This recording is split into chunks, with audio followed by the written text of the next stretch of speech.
परमेष्टि की वंदना, शमन करे भवताप, स्मरण मनन से चेतना, जागे अपने आप, छूटे देहाध्यास अब, सतत आत्मा का ध्यान, ज्ञाता दृष्टा भाव हो, सुख दुख एक समान।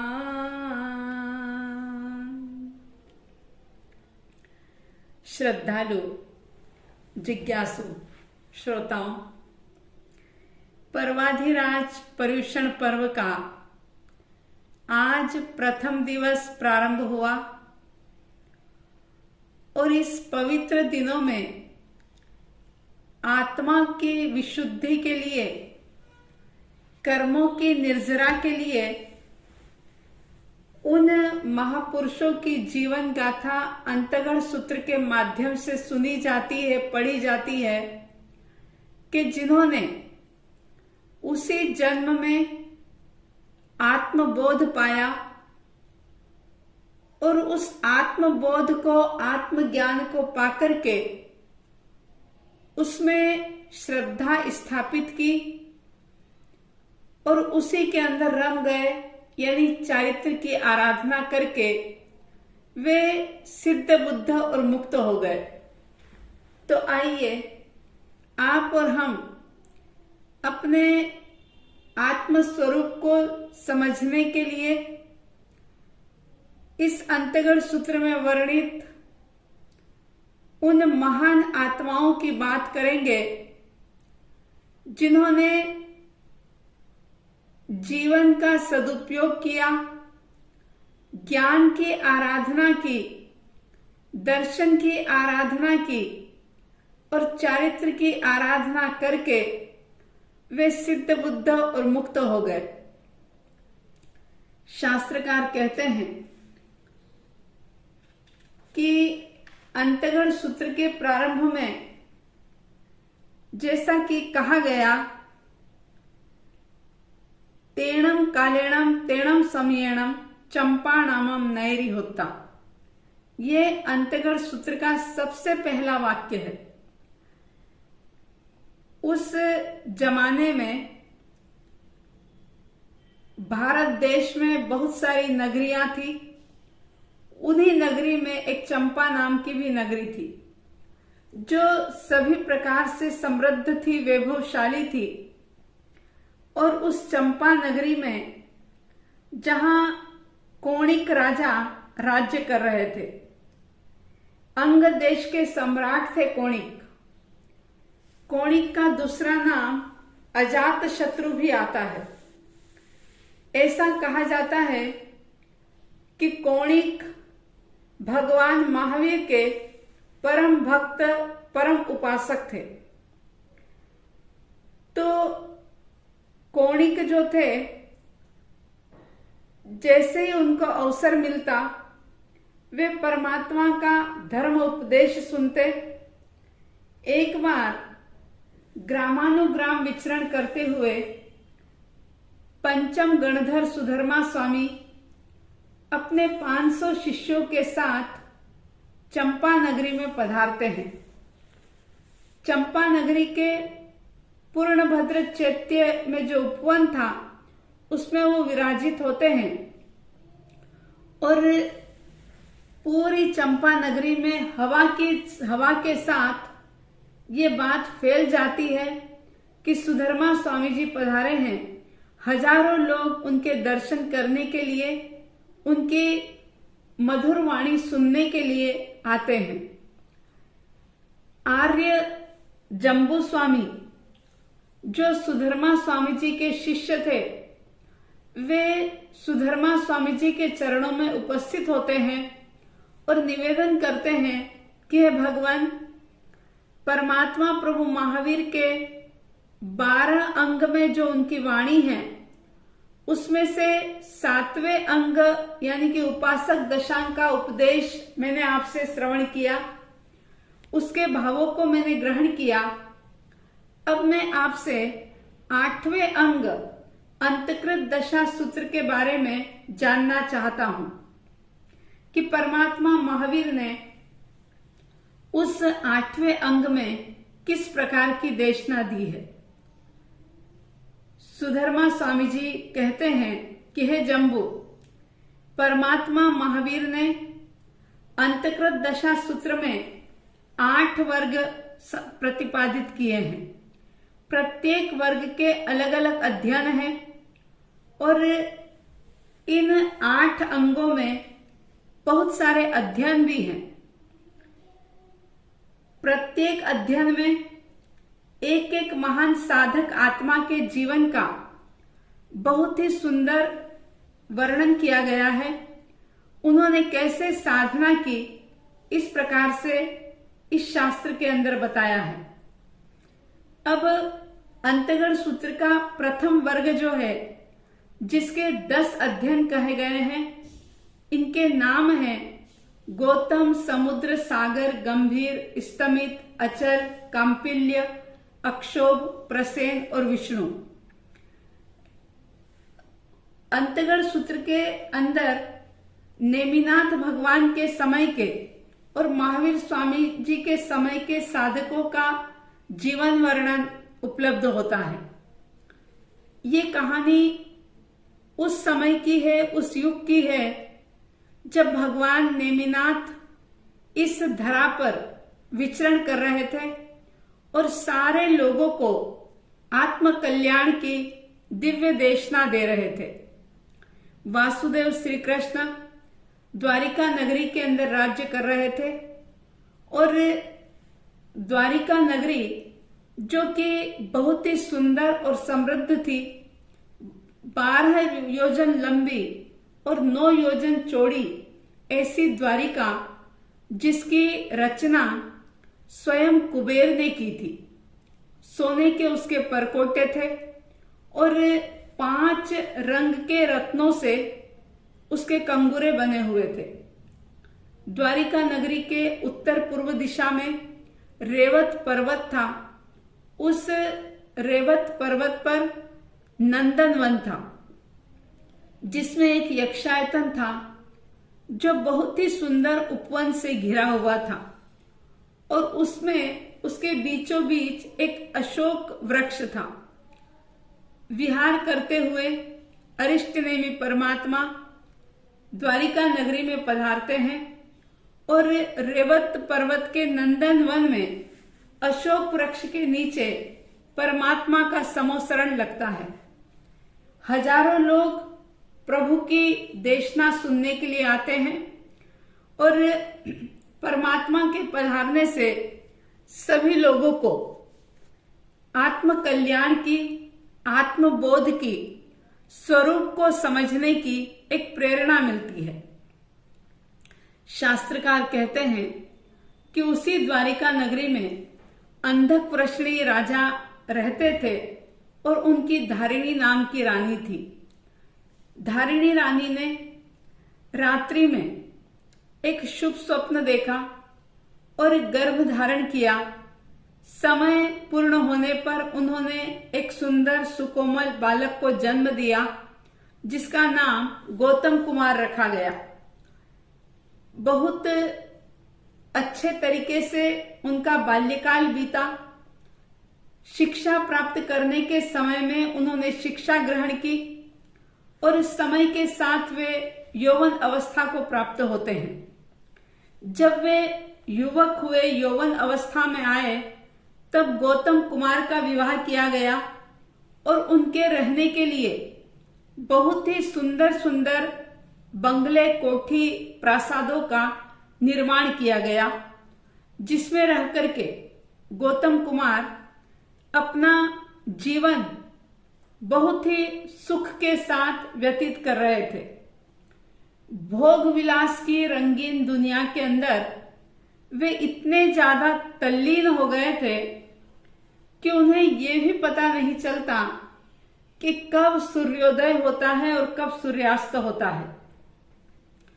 उस द्वारिका नगरी में जब परमात्मा अरिष्ट नेमि पधारते हैं और गौतम कुमार को भी जब ये बात पता चलती है तो अन्य लोगों की तरह गौतम कुमार भी प्रभु की देशना सुनने के लिए जाते हैं।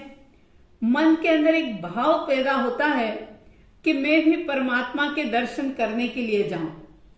याद रखना, जब तक प्रबल पुण्य का उदय नहीं होता तब तक साधु संतों के चरणों में जाने का भाव भी नहीं आता और शास्त्र श्रवण करने की तो बात ही बहुत दूर है।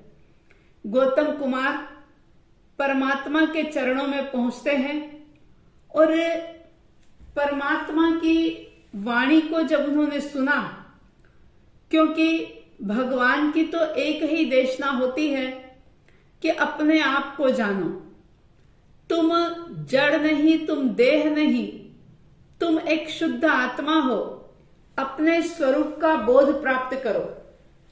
जैसे ही प्रभु की बात सुनी तो उनकी बात सुनकर के गौतम कुमार आत्मविभोर हो जाते हैं।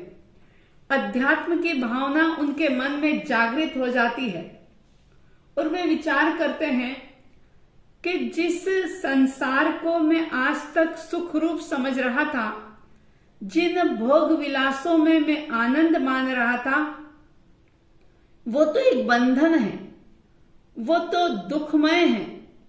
क्षणिक सुख का आभास देकर के लंबे समय तक वे मुझे दुर्गतियों में भटकाने वाले हैं। परमात्मा से निवेदन करते हैं गौतम कुमार कि प्रभु, आपका वचन सुंदर है, मधुर है और आपकी बात मेरे रोम रोम में रम गई है। मैं उस बात पर विश्वास करता हूं। बहुत ध्यान देने जैसी बात है, जब तक प्रभु वाणी पर विश्वास नहीं होता, श्रद्धा नहीं होती, तब तक उस वाणी को जिया नहीं जाता। और इसीलिए परमात्मा कहते हैं कि श्रद्धा परम दुर्लभ, श्रद्धा होना बहुत ही दुर्लभ है। गौतम कुमार के मन में श्रद्धा पैदा होती है।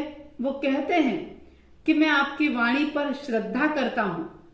और इतना ही नहीं, ऐसा आत्मबोध जागृत हुआ, संसार ऐसा बंधन रूप नजर आने लगा कि एक भावना बन गई कि हे भगवान, मैं आपके श्री चरणों में रह करके संयम की साधना करना चाहता हूं। जाते हैं और अपने माता पिता से संयम ग्रहण करने की इजाजत मांगते हैं।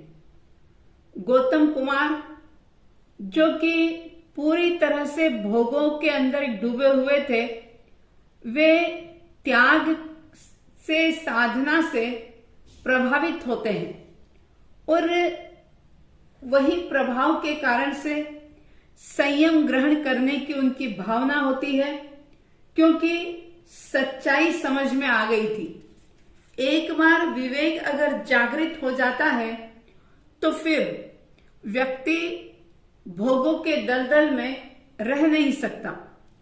ज्ञानी जन कहते हैं कि संयम लेने के बाद सबसे पहली साधना अगर कोई है तो वो ज्ञान की साधना होती है, क्योंकि परमात्मा भी कहते हैं कि पढ़मम नाणम तवोदया, पहले आंखें तो खोलो, ज्ञान तो प्राप्त करो कि तुम हो कौन, संसार में तुम क्यों आए हो, तुम्हारे सामने साधना का मार्ग कैसा है, तुम कैसे उसे प्राप्त कर सकते हो। अगर ये सब चीजें जाने बिना सिर्फ देखा देखी अगर कोई साधना प्रारंभ करता है तो वो साधना के रस को प्राप्त नहीं कर सकता, उसे आनंद की अनुभूति नहीं हो सकती, उसके भीतर में कोई बदलाव नहीं हो सकता, कषायों का शमन नहीं हो सकता। इसलिए सबसे पहले साधना, यानी साधना से पहले अध्ययन जरूरी है। अगर अध्ययन के बिना यानी ज्ञान के बिना अगर कोई साधना करने बैठ जाए तो उसकी वो साधना हो सकता है कि उसके लिए क्लेश का कारण बन जाए। आपके मन में सवाल हो रहा होगा कि कैसा अध्ययन किया जाए, कैसा शास्त्र पढ़ा जाए। ज्ञानी कहते हैं कि जिस ज्ञान से आपकी आत्मा विशुद्ध हो, आपके चित्त का निरोध हो, जिससे आपका भेद विज्ञान बढ़ जाए, ये शरीर अलग है, आत्मा अलग है, दोनों कभी भी एक नहीं हो सकते, क्योंकि शरीर का स्वभाव बिल्कुल अलग है और आत्मा का स्वभाव बिल्कुल अलग है। ये शरीर और आत्मा का भेद ज्ञान जब तक नहीं होता तब तक किसी भी प्रकार की साधना सफल नहीं होती। गौतम कुमार, जिन्होंने परमात्मा की वाणी को सुना और अपने माता पिता से आज्ञा लेकर के परमात्मा के चरणों में दीक्षा ले ली और दीक्षा लेकर के वे अंगों का अध्ययन करते हैं और विविध प्रकार के तप से अपने आप को तपाते हैं, अपनी आत्मा को पावन और पवित्र बनाते हैं।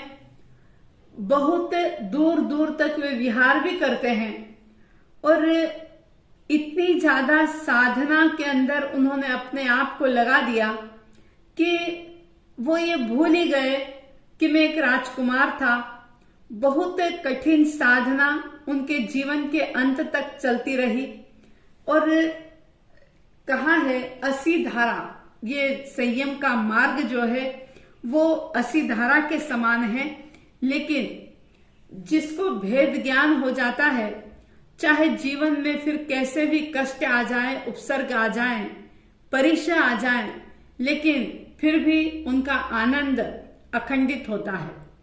गौतम कुमार जो अणगार बन गए, उनके मन में एक बार विचार आता है कि मैं भिक्षु की प्रतिमाओं की साधना करूं।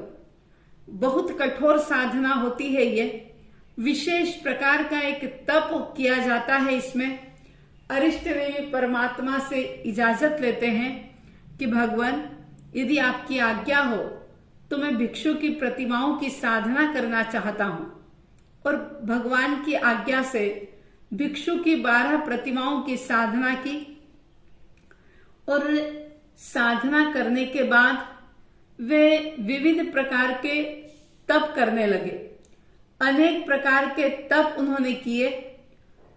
देखिए, तप में भोजन छोड़ना अलग बात है और भोजन के साथ साथ अपने कषायों को कम करना, राग द्वेष को घटाना। अगर ये उद्देश्य नहीं रहा, वो तप जो होता है सिर्फ ताप बनकर रह जाता है, न केवल स्वयं के लिए बल्कि दूसरों के लिए भी। परिवार में क्लेश का माहौल व्यक्ति खड़ा कर देता है अगर वह कषायों को मंद ना करे तो एक्चुअली तप का मतलब होता है अपनी इच्छाओं का दमन करना, अपनी इच्छाओं को रोकना, कषायों को मंद करना। तो फिर बाद में गौतम अणगार, जिन्होंने भिक्षु प्रतिमा की साधना की, उसके बाद उन्होंने गुण रत्न संवत्सर तप की भी आराधना की, क्योंकि शरीर में चाहे ताकत हो या ना हो, लेकिन उनकी आत्मा में बहुत शक्ति थी। और न केवल उनके पास, आपके हमारी सबकी आत्मा अनंत बलवान है, मगर जब शरीर के अंदर ही व्यक्ति रचा पचा रहता है, शरीर को ही अपना स्वरूप मान लेता है, तो फिर वो आगे कुछ कर नहीं पाता। गुण रत्न संवत्सर तप की साधना जो बड़ी ही कठिन है, लेकिन जहां पर वैराग्य का भाव पक्का होता है, आत्म भावना बलवती होती है तो फिर वो बिल्कुल सहज और सरल रूप से तप की आराधना भी हो सकती है। गौतम अणगार ने गुण रत्न संवत्सर तप की आराधना की और ये सब साधना आराधना करने के बाद बहुत समय बीतने पर उन्होंने देखा कि अब ये शरीर जो कि साधना में सहयोगी नहीं रहा, शरीर की शक्ति जो है वो खत्म हो रही है, उत्थान बल आदि घटता जा रहा है, तो ये देह जिसका कि वियोग किसी भी क्षण हो सकता है, तो ऐसा उनके मन के अंदर विचार आया कि अब मैं ये मास 1 महीने की सल्लेखना संथारा स्वीकार करूं। परमात्मा की आज्ञा लेते हैं और समझते हैं कि ये जीवन का अंत बहुत नजदीक है। परमात्मा की आज्ञा लेकर के सल्लेखना संथारा स्वीकार करते हैं। इस नश्वर शरीर के अंदर जो भी थोड़ी बहुत शक्ति रह गई थी उसको उन्होंने सार्थक किया और परमात्मा की आज्ञा लेकर के शत्रुंजय पर्वत पर स्थविर मुनियों के साथ वे जाते हैं और वहां जाकर के 1 महीने का संथारा अंगीकार करते हैं। बहुत बड़ी एक शिला पर अपना आसन लगा करके अपने आप को परमात्मा स्वरूप में लीन कर देते हैं। ज्योति से ज्योति मिलाने लग जाते हैं। जो भी थोड़े बहुत कर्म बाकी बचे थे वे आत्म ध्यान के द्वारा उनको भस्मीभूत कर देते हैं और उनके ज्ञान और ध्यान की साधना से जो भी कर्म थे उसकी निर्जरा होती है। नए बंधने वाले कर्म रुक जाते हैं और जो भी कर्म उदय में आए थे उनको वे ज्ञाता दृष्टा भाव से सिर्फ देखते हैं और ये सोचते हैं कि मैं तो एक शुद्ध आत्मा हूं और मेरी इस आत्मा के अंदर कर्म ने कभी आज तक प्रवेश किया ही नहीं। और अंत समय तक वे परमात्मा स्वरूप में लीन बने रहते हैं। 12 वर्ष तक कठोर संयम की साधना की थी उन्होंने और फिर वे सिद्ध बुद्ध और मुक्त होकर के अपने लक्ष्य को प्राप्त कर लेते हैं। इस प्रकार से ये प्रथम वर्ग का प्रथम अध्ययन संपन्न होता है। इसी तरह से बाकी के जो अध्ययन हैं वे भी जम्बू स्वामी जी के निवेदन करने पर सुधर्मा स्वामी जी फरमाते हैं कि जैसे पहले वर्ग के पहले अध्ययन में गौतम अणगार का वर्णन है, बाकी के 9 अध्ययन जो हैं वे भी गौतम कुमार के समान ही हैं। ये सारे सगे भाई थे। सबके पिता का नाम अंधकवृष्णि था, माता का नाम धारिणी था और सब द्वारिका नगरी के रहने वाले थे। सभी यदुवंशी थे और इन्होंने सबने अरिष्टनेमी परमात्मा के पास दीक्षा ली, साधना की, तपस्या की, ज्ञान की आराधना की और आत्मबोध को प्राप्त करके आत्मा की अनुभूति करके अंत में शत्रुंजय पर्वत पर सल्लेखना संथारा करके सभी कर्मों को का अंत करके वे सिद्ध बुद्ध और मुक्त होते हैं। यानी हमेशा हमेशा के लिए सभी प्रकार के दुखों से वे मुक्त हो जाते हैं। इस प्रकार से पहले वर्ग के 10 अध्ययन संपन्न होते हैं।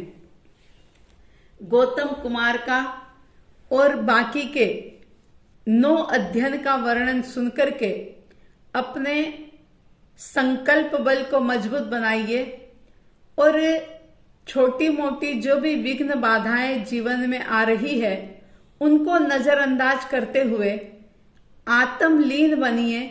विचार कीजिए कि ये सब तो आनी जानी है, ये कुछ भी रहने वाला नहीं है, लेकिन इन सब आने जाने वाली वस्तुओं के बीच में जो मैं एक शुद्ध आत्मा हूं जो हमेशा कायम रहूंगा और मैं एक ऐसा आत्मा हूं कि जिसमें किसी भी प्रकार का कर्म प्रवेश नहीं कर सकता, न मैं कभी बीमार हो सकता हूं, न मैं कभी मर सकता हूं। मैं तो अजर अमर अविनाशी तत्व हूं। जिस दिन आपको आत्मा की श्रद्धा जगेगी, सच मानिए आपके सारे भय, आपकी चिंताएं, आपकी फिक्र सब खत्म हो जाएगी। आपके भीतर में आत्मश्रद्धा निरंतर बढ़ती रहे, ऐसी साध्वी द्वय की तरफ से हार्दिक हार्दिक शुभ मंगल भावनाओं के साथ जय प्रभु महावीर, जय गुरु आनंद।